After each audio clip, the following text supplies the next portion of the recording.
Odamlar nima deydi gapiraversin, odamlar gapirishdan hech qachon charchamagan.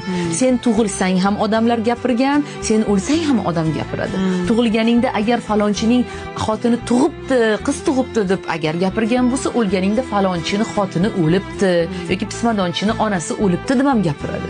Va gapirish hech qachon tugamaydi. Biz odamlarning gapirishini yoki odamlarni og'ziga qarab ish tutishni yoki odamlarni og'ziga xo'jayinlik qilishni bas qilishimiz kerak.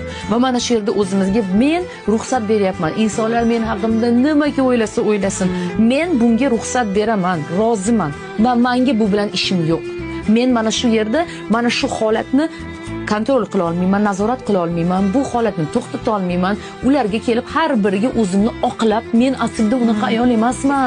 To'xtanglar deb men isbotlamayman. Isbotlagim ham kelmayapti deysanda, mana shu yerda buni qo'yib yuborib, nima qilishni boshlaysan? Hayotingni o'zing xohlaganing